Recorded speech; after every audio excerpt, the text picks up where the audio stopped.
भगवान भगवान की जय। वृंदावन बिहारी लाल की जय। उमापति महादेव की जय। यज्ञ नारायण भगवान की जय। वृंदावन बिहारी लाल की जय।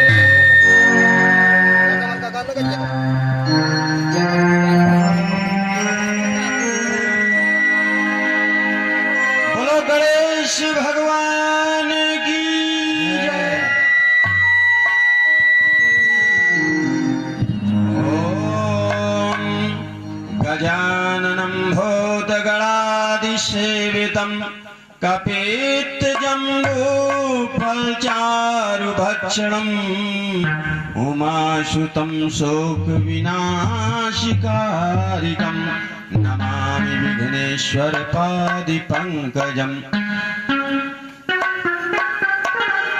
प्रथम गणपति की वंदना करूं, गुरुवर का ध्यान करता हूँ, गोविंद के विमल चरित का गान। ओम श्री गणपतये नमः।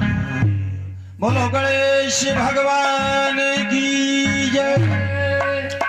ओम गुरुर्ब्रह्मा गुरुर्विष्णु गुरुर्देवो महेश्वरः गुरुः साक्षात् परं ब्रह्म तस्मै श्री गुरुवे नमः।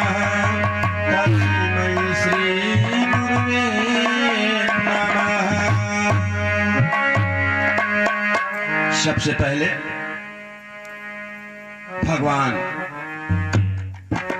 श्री गुरुदेव का पूजन, गुरु पूजन के बाद भगवान की कथा का महात्म्य। सबसे पहले भगवान ने भी गुरु बनाया है। गु माने अंधकार, रू माने प्रकाश। जो अज्ञान को दूर करके ज्ञान भर दे उसी को गुरु कहते हैं। तो सबसे पहले मैं अपने श्री गुरुओं के गुरु श्री हनुमान जी महाराज को प्रणाम करता हूं और उनके श्री चरणों की वंदना करता हूं। श्री गुरु चरणी सरोज रज निज मन मुकुर सुधार।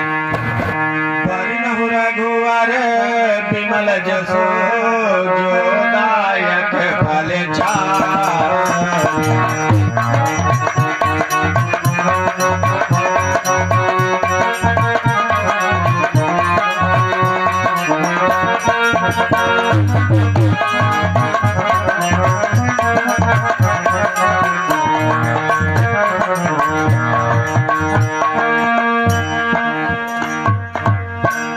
बोलो हनुमान जी महाराज की जय।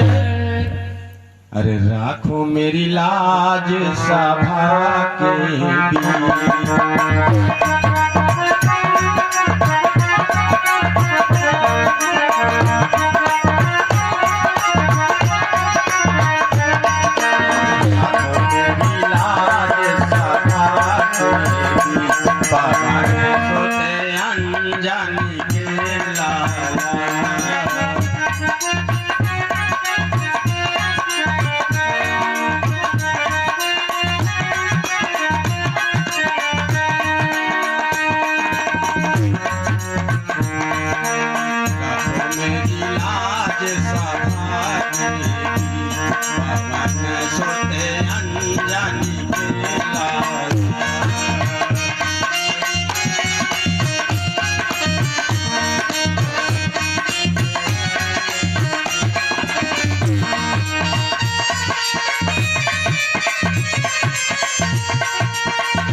तेरी करूं आरती,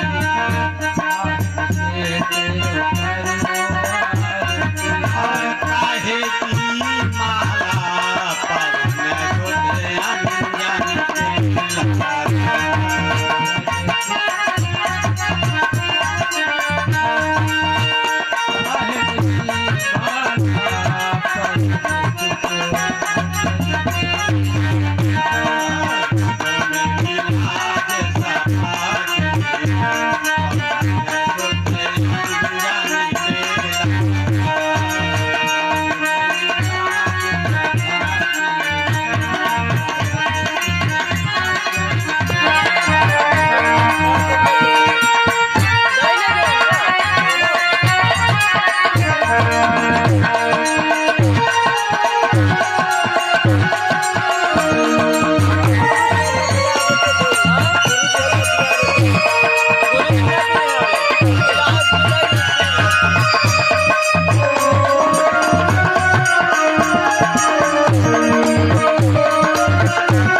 कंचन थार कपूर की आरती, पवन सुते अंजन केला।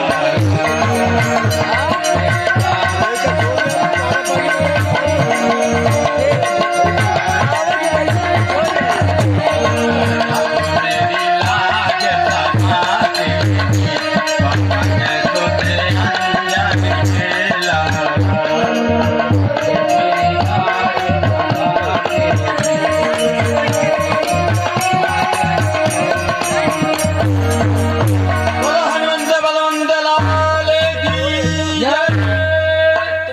चारे पानी करता है जाकर तो मैं फियांगी हूँ बोलो गुरुदेव भगवान की जय। जाता हूँ अब पैसा दे जा आरती का भगवान गोविंद के श्री चरणों को मैं प्रणाम करता हूँ छोड़ दे और उनकी भी स्तुति करता हूँ। चारा पानी की नहीं तो पानी हाँ? खाया। पानी ओम श्री गोविंदाय नमः। पानी दे दो गुरु जी के, पानी गुरु जी के एक गिलास चाची कुछ जा काका ने खाया ताजा पानी लेता हूँ। लोटा जाने भक्त कितने आप पर जीवन छावर कर गए, और नाम लेकर आपका पापी हजारों तर गए। जिसने गीधी गढ़ का अजी अजामिल को हंसी हंस के तारा है, उन्हीं पतित पावन का हम पतितों को सहारा है। चले हैं मथुरा को भगवान, चले हैं मथुरा को भगवान, देख कर जस्ता हुई हैरान। चले हैं मथुरा को भगवान, देख कर जस्ता हुई हैरान।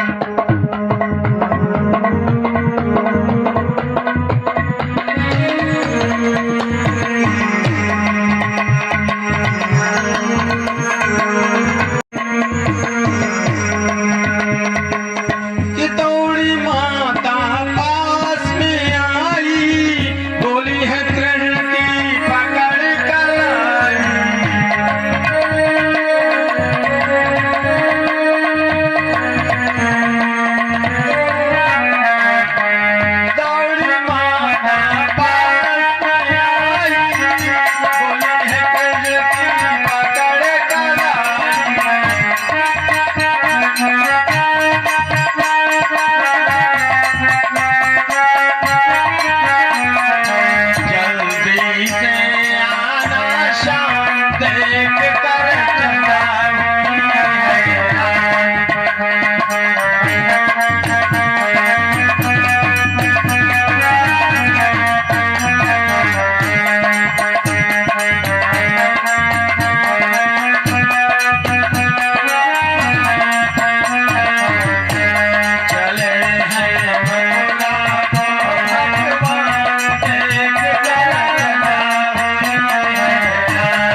बोलो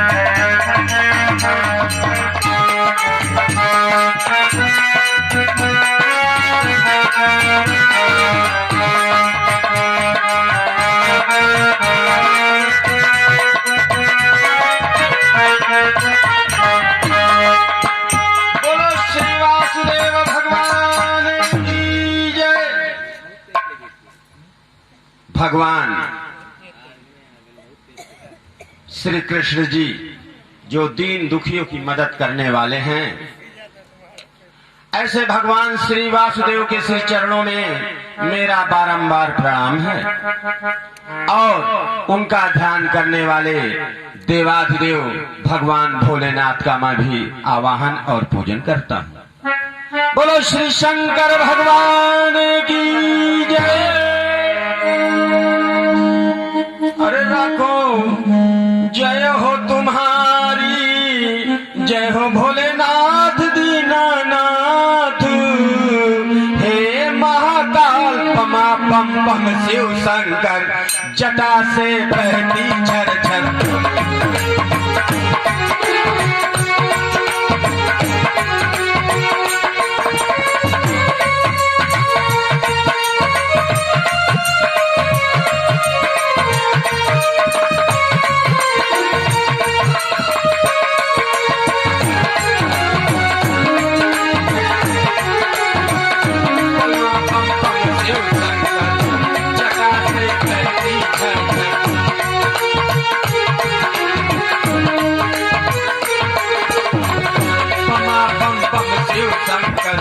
जटा से बहती झरझर, गंगा की धार मेरी सुनियो पुकार पुकार, हे भोलेनाथ पमा पम पम शिव शंकर, जटा से बहती झरझर।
चंद्रमा माथे ऊपर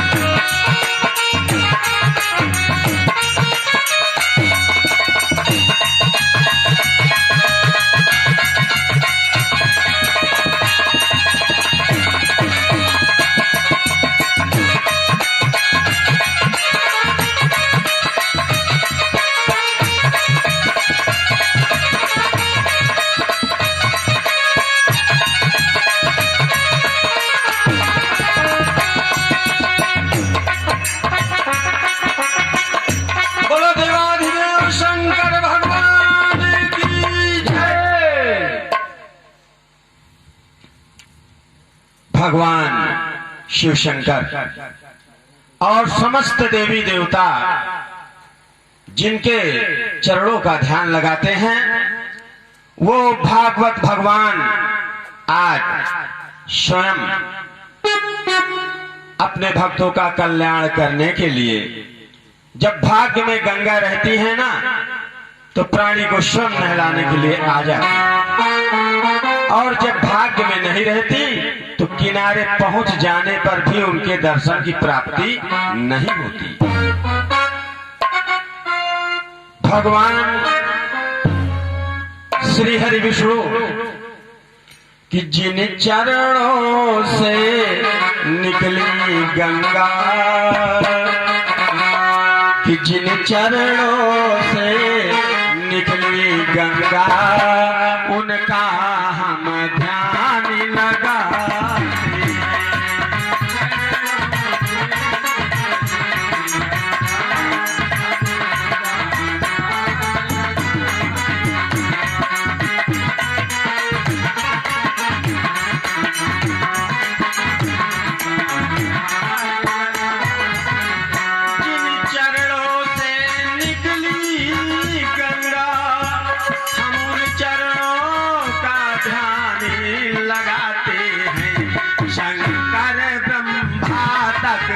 सिर झुकाए उनके ही गुण को गाते।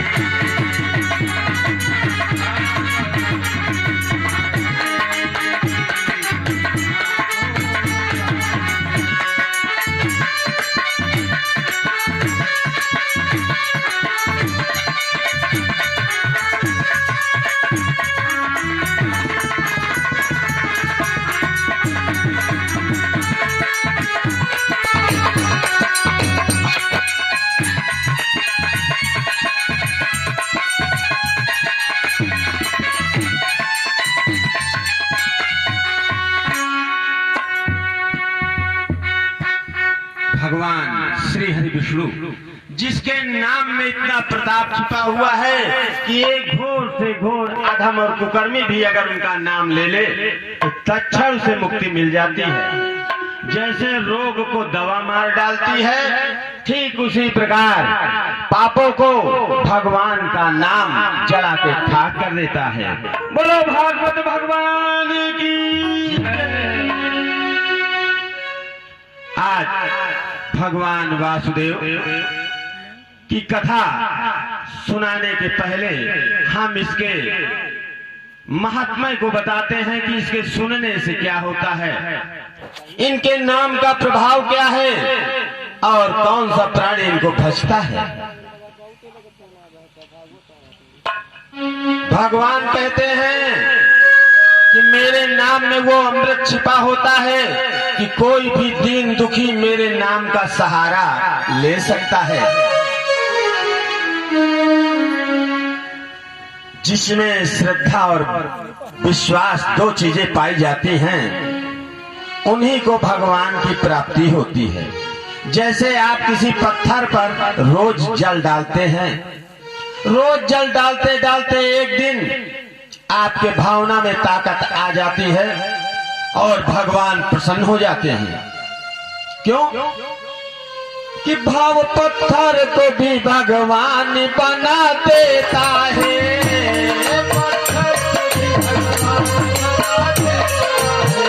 भाव पत्थर को भी भगवान बना देता है।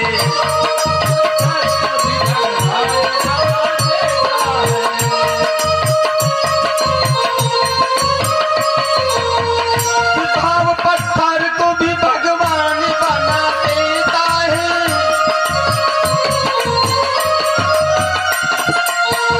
भाव अच्छा हो तो सूरत भी दिखा देता है। भाव अच्छा हो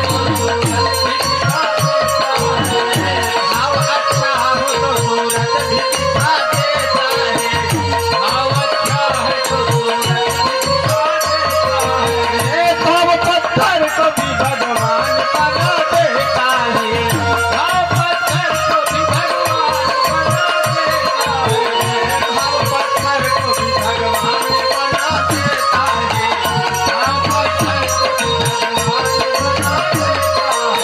भाव अच्छा हो तो सूरत भी दिखा देता है। भाव अच्छा है तो सूरत भी दिखा देता है।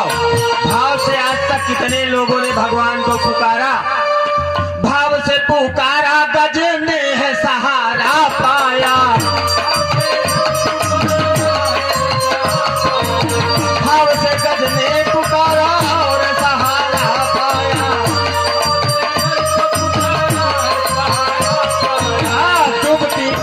को भी पार है उठ लगाया।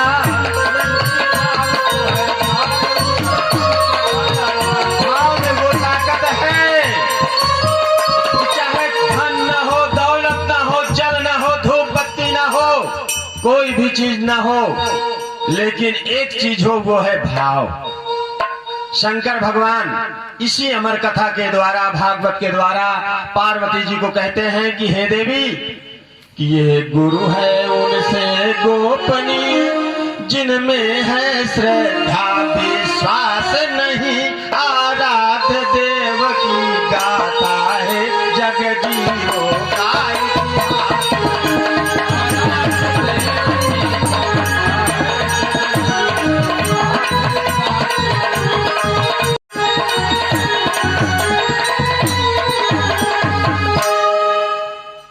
सारे शास्त्र, सारे पुराण, सारे वेद और सारे महाग्रंथ तक भी यही कहते हैं कि जिसने भगवान के नाम का सुमिरन किया है, भगवान उसके बस में हो गए हैं।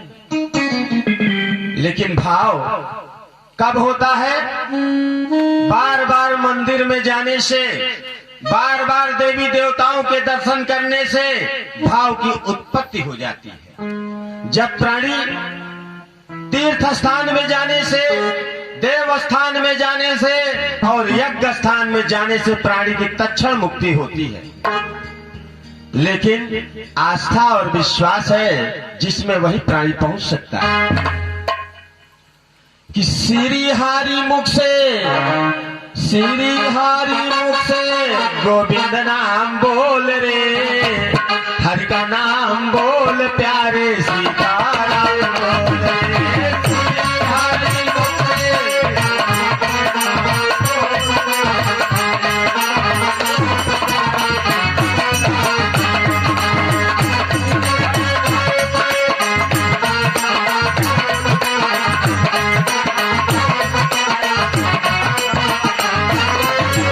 श्री हरि मुख से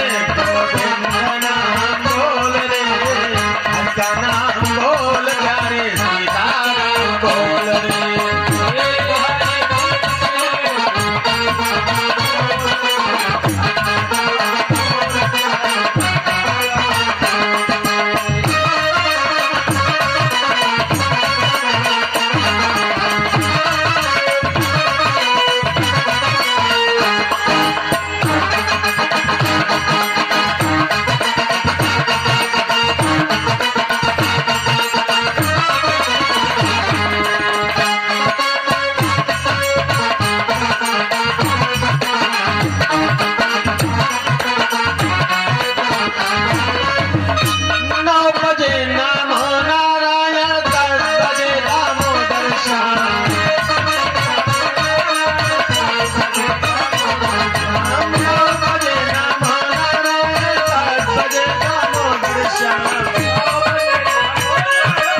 भगवान के नाम लेने से क्या होता है, आज हम इस भागवत भगवान के माध्यम से बता रहे हैं।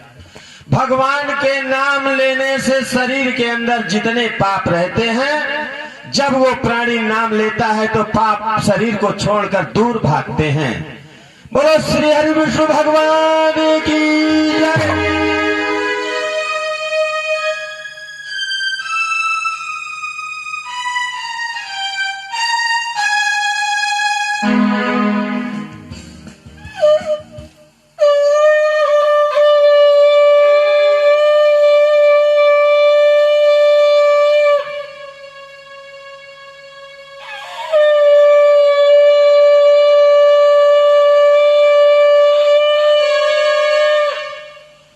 शंकर भगवान की। आइए आगे अब भगवान वासुदेव और श्री मद्भागवत के महात्म्य का ज्ञान आपको प्राप्त कराते हैं।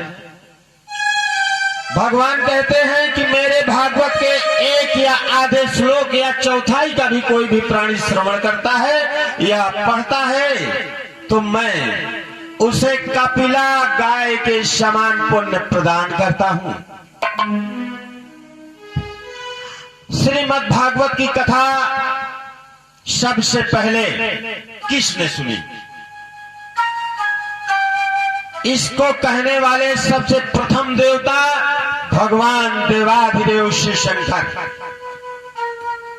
जब शंकर भगवान पार्वती जी को कथा सुनाने लगे तो कहा, देवी जरा घर के अगल बगल भी देख लो, कोई हमारी बात सुन तो नहीं रहा है, क्योंकि दीवारों के भी कान होते हैं। पार्वती जी ने देखा कि कोई अगल बगल है नहीं, तो उन्होंने क्या देखा कि एक तोते का अंडा, वो भी मृत्यु अवस्था में पड़ा हुआ है। पार्वती जी ने शंकर भगवान से बताया कि प्रभु यहां पर कोई नहीं है। शंकर भगवान ने कहा कि ठीक है, कथा तो हम सुनाने जा रहे हैं, लेकिन हमारी एक शर्त है, जब तक हुंकारी भरोगी तभी तक हमारी कथा चलेगी। जैसे ही तुम्हें नींद आ जाएगी वैसे ही मेरी कथा बंद होगी। पार्वती जी ने शंकर भगवान से विनय अनुरोध किया। कथा प्रारंभ हुई। जब सारी कथा हो गई, सुखदेव महाराज 10वें स्कंध तक की कथा को भगवान शंकर कह पाए थे। 11वें स्कंध में पार्वती जी को नींद आ गई और सुखदेव महाराज, जिनको सुख माने तोता, तोता का जो प्रादुर्भाव था, सुखदेव जी महाराज जब पूरी कथा को सुन लिए और भगवान शंकर कथा सुनाने में लीन थे, क्या देखते हैं बगल में शंकर भगवान की पार्वती जी तो सो रही हैं, फिर हुंकारी कौन भर रहा है? जैसे ही पार्वती जी को देखा शंकर भगवान ने कि पार्वती जी तो सो गई, हुंकारी कौन भर रहा है? शंकर भगवान उठ के घर के अगल बगल देखे तो शुक महाराज समझ गए कि शंकर भगवान क्रोधी देवता है। वहां से फुर्र से उड़ गए। शंकर भगवान ने सुखदेव महाराज का पीछा किया। पीछा करते करते और सुखदेव जी अपनी जान बचाने के लिए कहां पहुंचे? महर्षि वेद व्यास जी के आश्रम। तो महर्षि वेद व्यास जी की पत्नी सुबह उठकर जमुहाई ले रही थी और सुखदेव जी महाराज उनके मुख में घुस गए और गर्भ में पहुंच गए। बोलो सुखदेव भगवान की जय। अब जब सुखदेव जी पहुंच गए, गर्भ में पहुंच गए, शंकर भगवान खड़े हैं कि कब बाहर आए और कब हम इनकी मृत्यु करें। महर्षि व्यास जी आ गए, कहा देखो जो अमर कथा को सुन लिया है भगवान, अब उसकी मृत्यु नहीं हो सकती। क्यों? क्योंकि जो कथा को सुन लेता है उसे अमरता की पदवी प्राप्त होती है। शंकर भगवान निराश होकर वापस लौट गए। अब सुखदेव महाराज की आयु क्या थी? धीरे धीरे बड़े होने लगे। 6 वर्ष की आयु में सुखदेव जी महाराज गृहस्थ को छोड़कर जंगल में चले जाते हैं। जब उनकी आयु 11 वर्ष की हो गई तो राजा परीक्षित ही प्रथम प्राणी हैं इस धरती पर जिसने भागवत की कथा सुखदेव जी महाराज से सुनी। कैसे सुना? राजा परीक्षित एक बार शिकार करने के लिए निकले। क्या देख रहे हैं? एक गाय दौड़ती चली जा रही है। गाय के पीछे एक बैल भाग रहा है और बैल के पीछे एक काला काला प्राणी भाग रहा है। राजा परीक्षित के राज्य में आतंक हो, ऐसा कभी हो नहीं सकता, क्योंकि राजा परीक्षित बहुत धर्मध्वजी राजा थे। जिस समय राजा परीक्षित ने अपना रथ दौड़ाया और गाय के सामने खड़ा कर दिया, कहा, हे गौ माता, इतनी घबराई हुई क्यों हो? और ये जो तुम्हारे पीछे दौड़ रहे हैं ये कौन है? गाय ने कहा, हे राजन, मैं गाय नहीं, मैं पृथ्वी हूं। कलयुग का प्रारंभ हो गया है और ये जो मेरे पीछे दौड़ रहा है ये बैल लंगड़ा लंगड़ा के ये धर्म महाराज हैं। आज इनकी क्या गति हो गई है?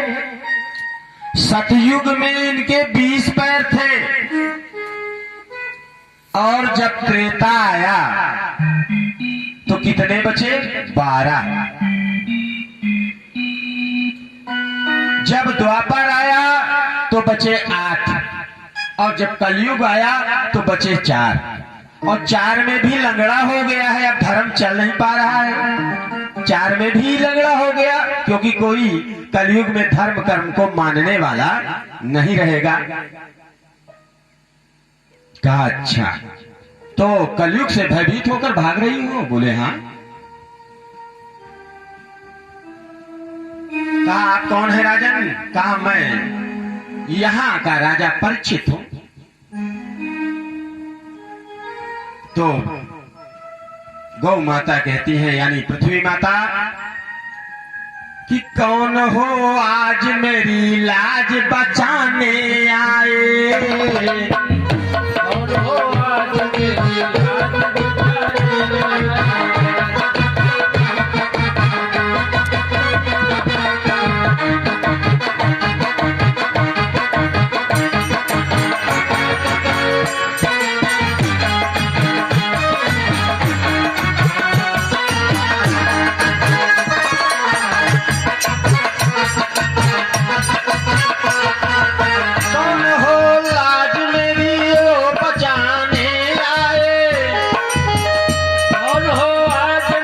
लाज बचाने आए? डूबती नैया को आज उबारने आए।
यानी पृथ्वी माता जब परीक्षित जिसे कहती हैं, तो परीक्षित ने कड़ी निगाह से कलयुग की ओर देखा, तो कलयुग भी समझ गया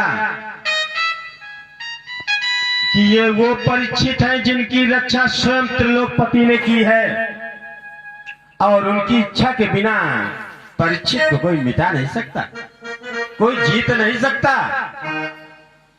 कलयुग को दमन करने की शक्ति राजा परीक्षित में मौजूद थी। कलयुग जाके राजा परीक्षित के चरणों में गिर पड़ा, बोले महाराज आप तो दयालु हैं, और दयावान प्राणी के चरण में जो भी आ जाता है वो दया का पात्र होता है। मैं भी आपके शरण में आया हूं, मुझे भी रहने का उपाय बताइए। राजा परीक्षित ने कहा बिल्कुल नहीं। क्यों? जहां आप रहोगे ना वहां अन्याय ही अन्याय होगा, वहां पाप ही पाप होगा, तो बताओ हम तुम्हें कैसे स्थान दें। राजा परीक्षित ने कहा महाराज मुझे ऐसे जगह स्थान दीजिए जहां अच्छे प्राणी न जाते हों। बोले अच्छा, बोले आप ही बता दो अच्छे प्राणी कहां नहीं जाते, कौन से ऐसे स्थान हैं। कहा महाराज मुझे 4 स्थान दीजिए। कौन? पहला, जहां लोग शराब पीते हों, मधुशाला जहां पर हो वहां मेरा वास हो, क्योंकि शराब के जगह पर कोई अच्छा प्राणी नहीं जाता है।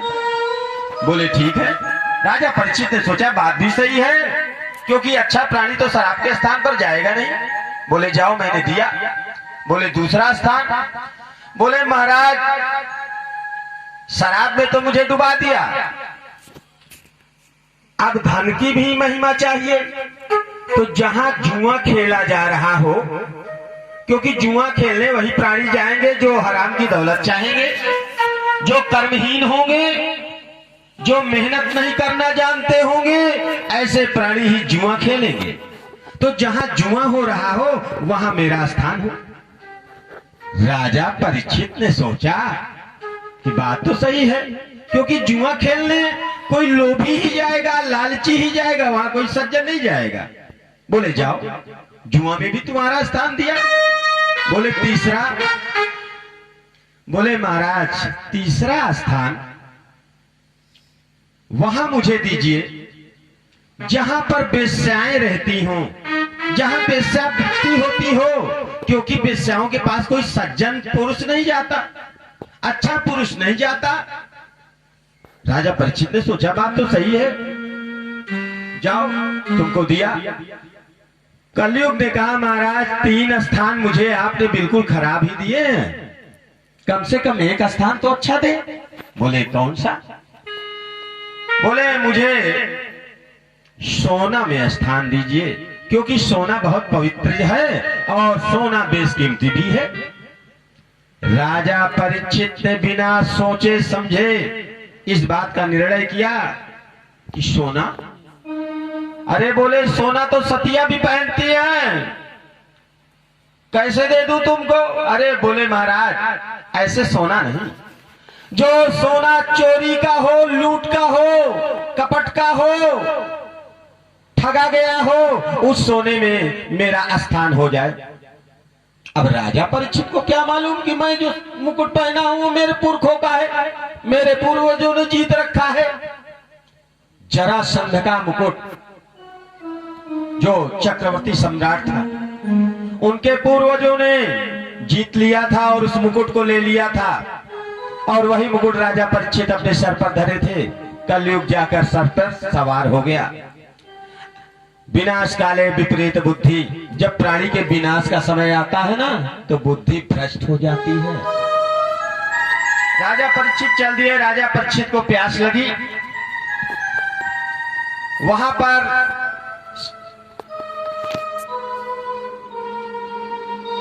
एक साधु तपस्या कर रहे थे। अब उन्होंने उनसे जल मांगा कि हे साधु देवता मुझे बहुत प्यास लगी है, थोड़ा पानी मिलेगा? अब ऋषि तो तपस्या में लीन है, क्योंकि जब प्राणी तपस्या में लीन होता है तो उसके इंद्रियों का संपर्क बाहरी टूट जाता है, उसे बाहरी का कुछ सुनाई नहीं देता। राजा परीक्षित ने सोचा कि अरे ये तो साधु बहुत घमंडी है, पानी मांग रहा हूं नहीं दे रहा है। एक वहां पर मरा हुआ सर्प पड़ा हुआ था, उस सर्प को उनके गले में डाल दिया और राजा परीक्षित चले गए। अब राजा परीक्षित तो चले गए, लेकिन उस ऋषि के पुत्र, जिनके पुत्र का नाम था श्रृंगी ऋषि, श्रृंगी ऋषि खेल रहे थे। बच्चों ने बता दिया कि तुम्हारे पिता पर किसी ने मरा हुआ सर्प डाल दिया है। तुरंत श्रृंगी ऋषि को क्रोध आ गया और श्रृंगी ऋषि ने हाथ में जल उठाया और श्राप दे दिया कि जिस किसी ने भी मेरे पिता पर ये मरा हुआ सर्प डाला है, आज के 8वें दिन यही सर्प उसको काट लेगा और उसकी मृत्यु हो जाएगी। प्रथा न होई देव ऋषि वाणी, कभी देवताओं और ऋषियों की वाणी मिथ्या नहीं होती। ब्रह्मवाक् जनार्दना, यानी वो सत्य होती है। अब राजा परीक्षित जब ऋषि की आंखें खुली, ध्यान धरकर उन्होंने देखा तो राजा परीक्षित का वृतांत दिखलाई दे गया। उन्होंने श्रृंगी ऋषि से कहा कि हे बेटा, तुमने बहुत गलत किया। जिस राजा को आपने श्राप दिया है वो राजा बहुत ही बड़ा धर्मात्मा है। कहा पिता अगर धर्मात्मा होता तो वो मरा सर्प डालता। अरे बोले ऐसी बात नहीं, ये होनी का खेल है। हम जिस राजा के राज्य में अच्छे से रहते हैं, हरि भजन करते हैं, हमें कोई कष्ट नहीं, ऐसे राजा को तो हमें आशीर्वाद देना चाहिए। खैर, अब उस राजा को सूचना पहुंचा दो कि वो अपने मृत्यु की तैयारी करे। सूचना पहुंचा दी गई। राजा परीक्षित ने जब सुना कि 8वें दिन हमारी मृत्यु है तो राजा परीक्षित के होश उड़ गए, क्योंकि जब प्राणी जवानी में खत्म होता है ना तो बहुत इच्छाएं बाकी रहती हैं। राजा परीक्षित ने सोचा कि ये राज का तो ताज, रानी, बेटा सब मुझसे छूट जाएंगे। जाके संत महाराज के चरणों में गिरे। कहा महाराज कोई उपाय बताइए जिससे मैं बच जाऊं। कहा देखो राजा, ये होनी का खेल है, होनी कभी अमिट नहीं होती। आपकी मृत्यु 8वें दिन है तो 8वें दिन आपकी मृत्यु होगी। अब उस सोच चिंता के मारे भटकते भटकते राजा परीक्षित का घर बार छूट गया। बेटा पत्नी सबको भूल गए। मरना 8 दिन बाद है, लेकिन हालत प्रथम दिन से खराब। भटकते भटकते वो कहां पर आ गए? हरिद्वार में।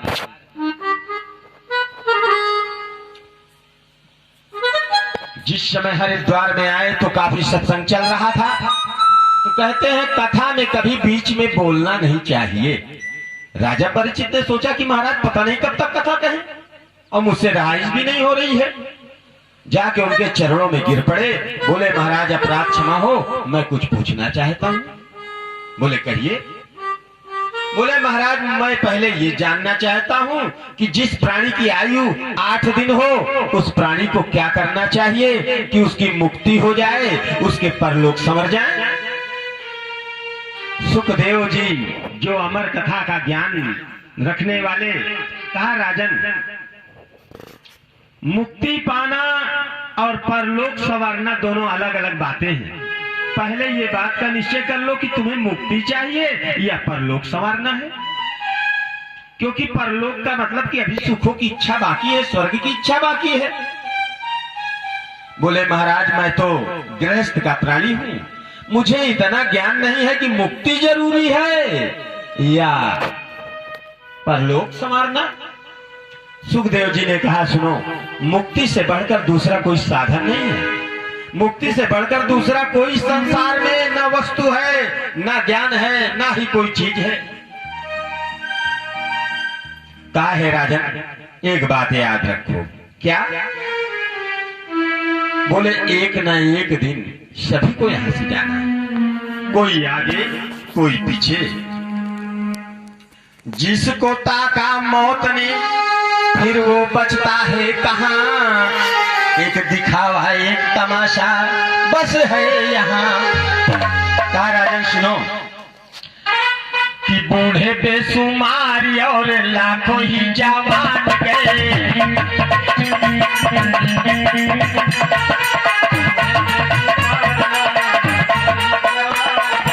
बूढ़े बेसुमारी और लाखों ही जवान गए।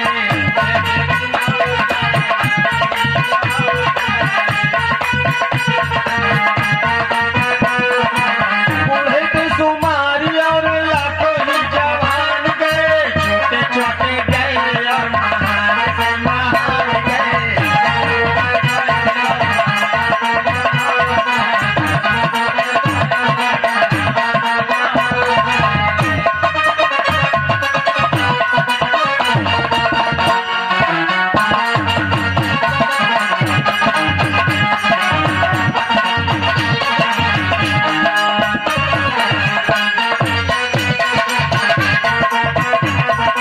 बूढ़े बेसुमारी और लाखों ही जवान गए। गए जमींदार छोड़ के तो किसान गए।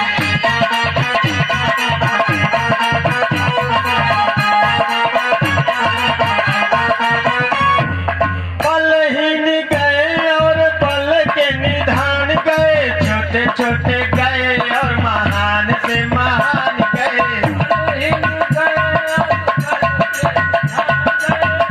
छोटे छोटे गए और महान से महान गए। कोई इस दुनिया में नहीं रहा, एक न एक दिन यहाँ से जाना ही पड़ता है। कि एक दिन हुआ यहाँ से हुआ सभी का जाना। बनाया हरि ने जगत मुसाफिर खाना। बनाया हरि ने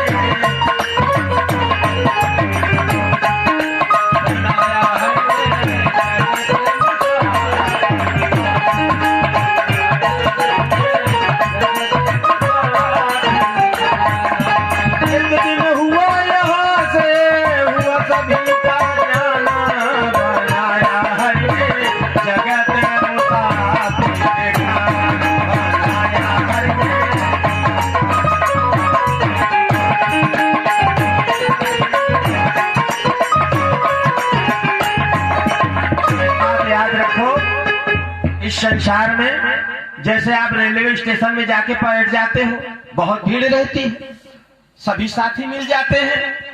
लेकिन जिस प्राणी की ट्रेन आ जाती है ना, तो वो ये नहीं देखता कि ये मेरा साथी है, तुरंत ट्रेन में बैठता है, चला जाता है। ठीक इसी प्रकार ये संसार भी एक मुसाफिर खाना है। यहाँ आना और चले जाना है, क्योंकि इस संसार में प्राणी आता है तो कुछ कर्म करने के लिए आता है। कि आया है सो जाएगा राजा रंग फकीर। कोई सिंहासन चढ़ चला, कोई बंधक जाए जंजीर। बोलो वासुदेव भगवान की। अब राजा परीक्षित भगवान की प्रथम सबसे पहली बार इस धरती पर राजा परीक्षित नहीं, भगवान श्रीमद् भागवत की कथा सुखदेव जी के मुख से सुनी। अब राजा परीक्षित के बाद कम से कम 100-200 साल कथा लुप्त हो गई, उसको कोई जानने और कहने वाले नहीं रह गए। दोबारा हुए कौन? गोकर्ण महाराज। बोलो गोकर्ण महाराज की जय। गोकर्ण महाराज के पिता ब्रह्मदत्त, उनके कोई संतान नहीं थी। अब जब उनके कोई संतान नहीं थी तो उनकी पत्नी जब पानी भरने जाए ना, तो जो लोग पानी भरने सवेरे सवेरे आए, मुंह देख ले तो यही कह रहे, अरे न जाने की ससुब्बी का मुंह देख लिया, दिन फलेगा कि नहीं फलेगा। सुन के बिचारी घर में चली गई, रोने लगी। पति ने पूछा क्या बात है, क्यों रो रही हो? बताया कि ऐसे ऐसे लोग कह रहे हैं। अब उनके पति को भी बहुत दुख हो गया। कहते हैं कि अगर संतान नहीं है ना तो जीना बेकार है, अब मैं जीऊंगा नहीं। जाके नदी में कूद गए। जिस नदी में कूदे उसी में एक संत भगवान सूर्यदेव को जल दे रहे थे। उन्होंने ब्राह्मण को पकड़ा, कहा क्यों ब्राह्मण देव, क्या बात है, क्यों जान देने जा रहे हो? कहा मेरे कोई संतान नहीं है। अरे बोले संतान नहीं है तो क्या हुआ, संतान नहीं है तो जीना ही छोड़ दोगे? बोले मैं तो जी भी सकता था लेकिन समाज जीने नहीं दे रहा है। तो संत महाराज बहुत तपस्वी थे। उन्होंने ब्रह्मदत्त यानी ब्राह्मण के जब रेखाओं को देखा, कहा महाराज तुम्हें एक नहीं 7 जन्म में कोई संतान नहीं होगी। बोले अब तो मुझे मर जाने दो, जब 7 जन्म में नहीं होगी तो जी के क्या करूंगा? ऋषि ने समझाया, कहा महाराज पुत्र के चक्कर में मत पड़ो। पुत्र की जगह अगर कुपुत्र पैदा हो गया ना तो जो खा पी रहे हो, सो रहे हो, हराम हो जाएगा। संत महाराज ने समझाया कि तुम पुत्र के लिए मर रहे हो, कि पूत कपूत हो जाए कहीं, कि पूत कपूत हो जाए कहीं तो घर को शमशान बनाता है, घर को शमशान बनाता है।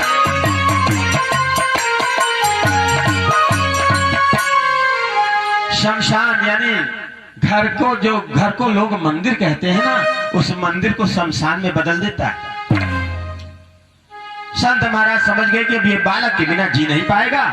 झोली से एक भभूति निकाली, बोले ले जाओ अपनी पत्नी को खिला देना, तुम्हारे पत्नी को बच्चा पैदा हो जाएगा। अब ब्राह्मण देवता ले गए, अपनी पत्नी को दिया, बोले ये भभूति रख लो, महाराज जी ने दिया है, इसको खा लेना, तुमको बच्चा पैदा होगा। तो उनकी पत्नी की बहन भी आई हुई थी जिसका नाम था धुंधली। अब वो तो चाहे खा भी लेती। उसकी बहन ने कहा सुन बहन, अगर भभूति खाने से बच्चा पैदा होने लगे तो संसार में 5 स्त्रियां न रह जाएं। किसी ढोंगी बाबा ने दे दिया होगा, फेंक दे इसको। उसने उठा के गाय के हौदा में फेंक दिया। अब गाय को भी कोई बच्चा नहीं था। जैसे ही गाय ने भभूति को खाया, गाय गर्भवती हो गई। गाय गर्भवती हो गई। अब उधर धुंधली ने कहा कि ऐसा है बहन कि मेरे भी पेट में बच्चा है, तेरे कोई बच्चा नहीं है, तो तू ऐसा कर कि अपने गांव में हल्ला मचा दे कि मेरे पेट में बच्चा है और मैं तेरे घर में तब तक रहती हूं, मेरा जब बच्चा पैदा हो जाएगा तो मैं तुझको दे दूंगी। लेकिन मेरा आदमी शराबी है, मेरे आदमी को अगर तुम धन दे दोगे तो वो कुछ बोलेगा नहीं। बोले ठीक है। समय आते अब गाय को भी बच्चा होने का समय आया और धुंधली को भी बच्चा पैदा होने का समय आया। तो गाय से गोकर्ण महाराज का जन्म हुआ। गो माने गाय, कर्ण माने कान। शरीर जो है मनुष्य का था पर कान जो है गाय के थे, इसलिए उनका नाम पड़ा गोकर्ण महाराज। बोलो गोकर्ण महाराज की जय। और उधर धुंधली से पैदा हुए धुंधकारी महाराज। अब धुंधकारी महाराज धीरे धीरे बड़े होने लगे, बड़े होने लगे, कुसंगति हो गई। अगर कोई अच्छा प्राणी भी बिगड़ना चाहे ना तो कुसंगत पकड़ ले तो बहुत जल्दी समाप्त हो जाएगा। अब जिस समय शराब पीने लगे, जुआ खेलने लगे, बाप को भी मारने लगे, त्रस्त हो गए। और गोकर्ण महाराज जो उनके भाई थे वो चारों धाम किया करते थे। भगवान श्री हरि विष्णु के बहुत परम भक्त थे।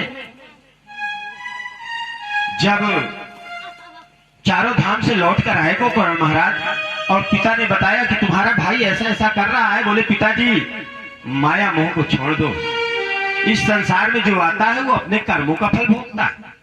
आप माया मोह को छोड़कर जंगल में चले जाओ और भगवान श्री हरि का स्मरण करो।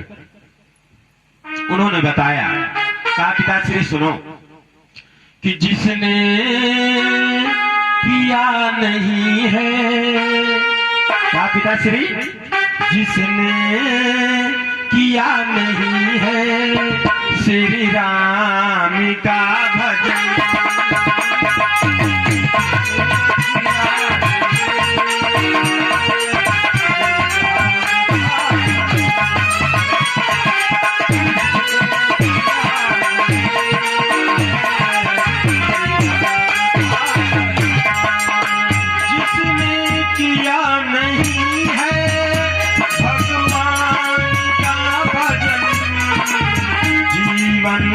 है व्यर्थ उनका पाकर के मानो।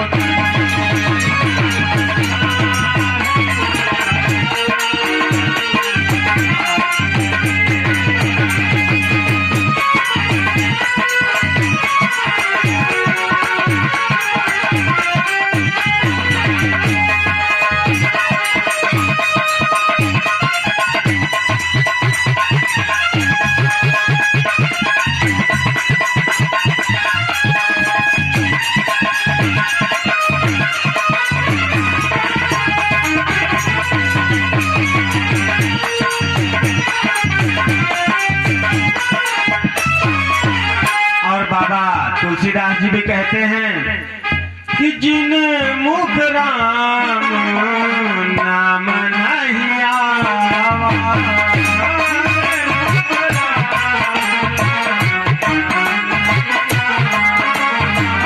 जिन मुख ब्रह्मा नहीं बना।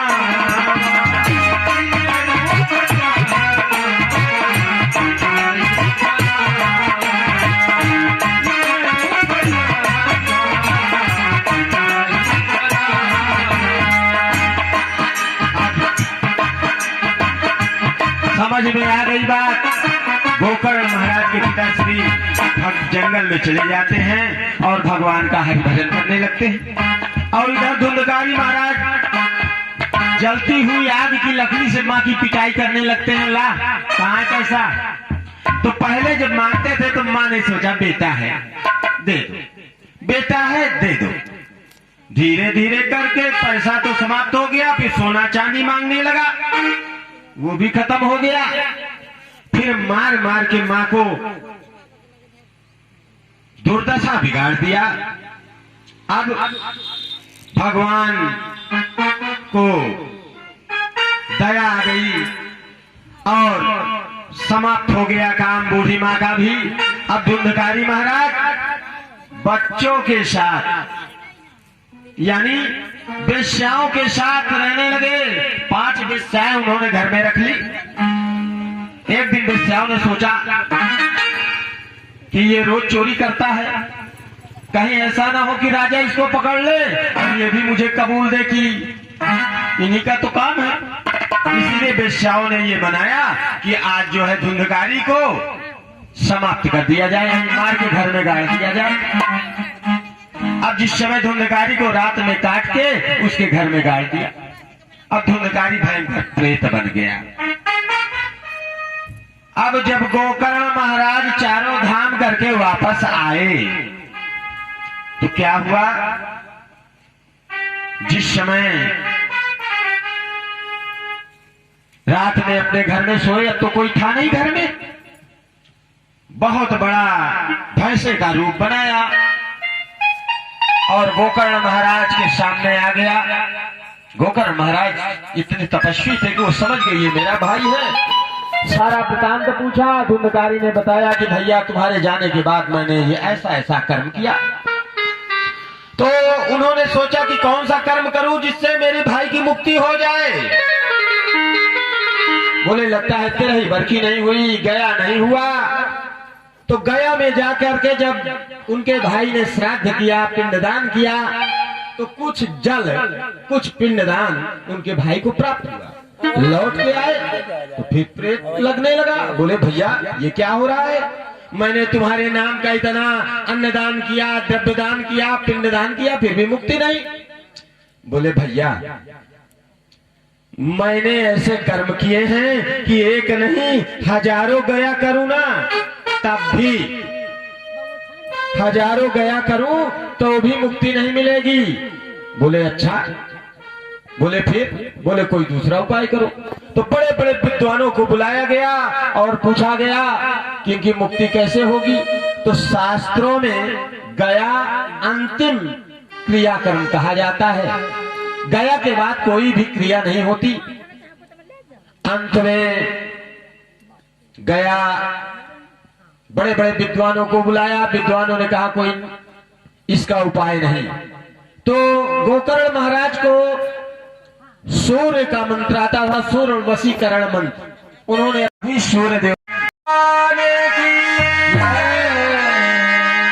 आज की कथा यहीं तक हो रही है। अब कल से कथा 4 बजे प्रारंभ होगी। आज प्रथम दिन था, देवी देवताओं के पूजन में कुछ समय भी लग गया।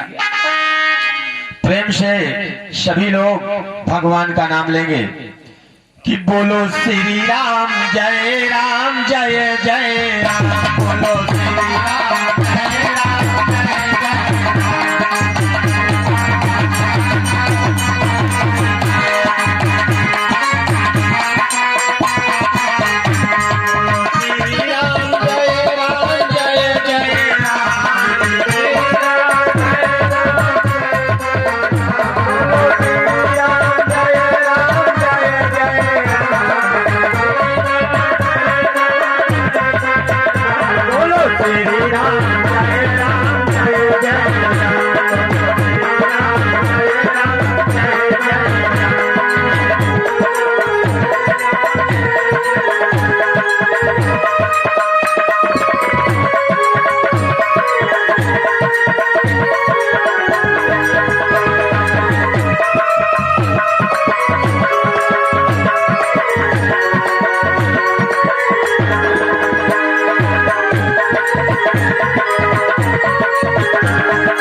कथा भगवान की महात्मा